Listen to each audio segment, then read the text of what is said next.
Hey everybody, Sam here. I am currently in the parking lot at Walgreens. I've had kind of a day, so I decided to do something to boost my mood a little bit and share with you guys my Revert story. So here it goes. And yes, that is baby Imani sleeping in the background. So I'll start it with, I was brought up Christian.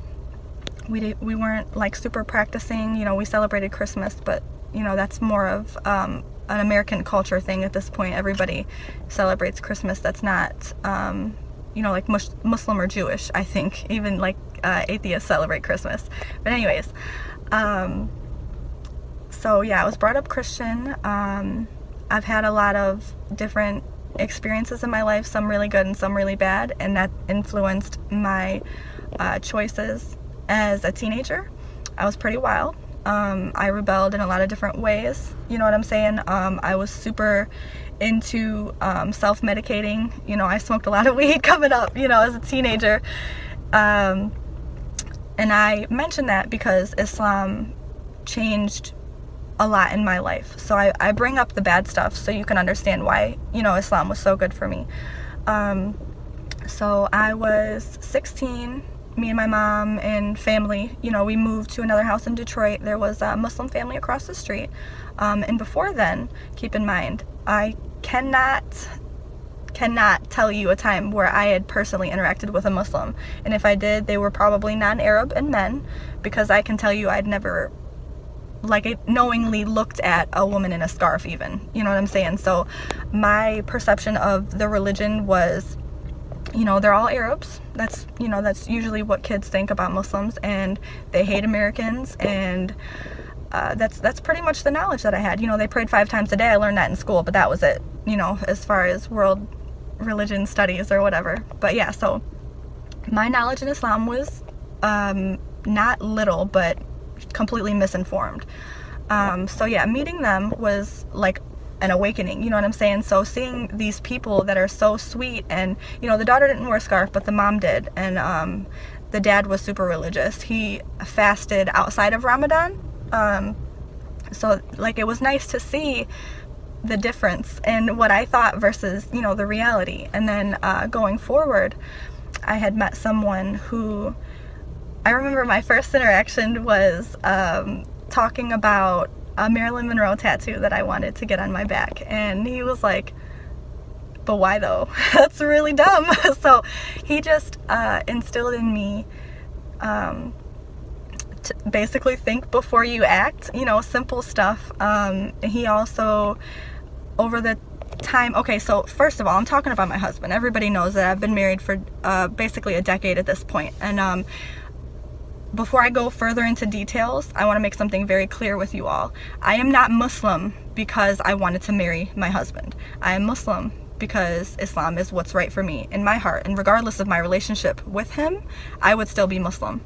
So please do not accuse me of faking my religion for a man, because it's very common and I'm aware of that, but I'm surely not the case. Anyways, so we met, and we would argue about a lot of things. Mostly I was wrong, because a lot of things that my side of the argument would just be stupid, immature, kids wanting to get their way type of stuff. So, we would talk about religion, and he taught me a lot. And at first, the idea of hijab was like, why do I have to cover? I didn't understand, why do I have to do something and you don't? And first of all, I was wrong, because men have to cover too. They just have different ways of covering. And I didn't understand at first the value of modesty in general. And then even when you take away all the other things, hijab is for God. You do it to show your dedication and love for God. That's just like the basics of it. So when I understood that, or when he explained that to me, it was such a beautiful thing. And the more I learned about Islam, the more I kind of decided that I needed it, because Islam is not just a religion.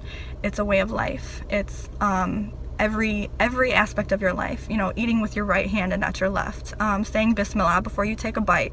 There are a lot of parts of Islam that is a positive influence in different aspects of your life. And I saw that learning it. You know, I saw how beautiful someone's perception on the world can be when they're looking at it through the eyes of Islam. And that sounded so corny coming out. I swear to God, I didn't mean to sound so corny. But oh, I'm being loud. Sorry, baby. But yeah, so we were friends, and we would talk about religion and, you know, our lives and what we want to do with our lives, you know, growing up and stuff like that. And, you know, I decided that I wanted to be Muslim. And through this time, at the time, I did go through a point of confusion. I don't know, because I was trying to figure out, you know, I was 16, 17, I was young. We don't think clearly when we're teenagers. So I was struggling with understanding my own feelings of whether or not I loved Islam or if I loved my husband, or both. You know what I'm saying? I was trying to figure out if I was doing this like 100% for me, or if I was being, you know, the typical teenage girl, just trying to make her, you know, this guy that she liked, like her back. You know what I'm saying? And it was a tough time for me. But when I can't tell you for certain the moment, but there was a moment, and I just, like, I needed Islam, but I needed him too. You know what I'm saying? Like, it was like a package deal, kind of. Like, I knew I could be Muslim on my own because I feel it in my heart, and I believe, you know, the teachings of Islam. But he just brings it out on me. He makes me try harder to be a better Muslim. You know what I'm saying? Like, you just wake up in the morning and I need to pray. You know what I'm saying? Like, he's that person for me. So I love him for so many different reasons and ways. You know what I mean? And this did not, I didn't intend to have this be about my husband at all, but he really did save my life. And I say that all the time, and my mom kind of laughs, and she says it a little bit too. But I'm gonna stop actually, because I think I'm gonna cry. But I love being Muslim, and I love the community and the family that I've joined, and I love that my babies are gonna grow up to be Muslims that just, well, obviously they're Muslim now, but just knowing that they have that makes me so happy. So again, please do not ever assume that I am the type of woman that wears a scarf because she got married to a Muslim, because that's not the case. Us ladies over here, we love Islam. So yeah, that's my story, and I love you all, and I appreciate you listening. And if you have time, press the like button and share, please, so we can get more people involved in our little family we got going here. And if you have anything you want me to talk about, you know, put it in the comment section, and I will talk to you guys soon. Bye.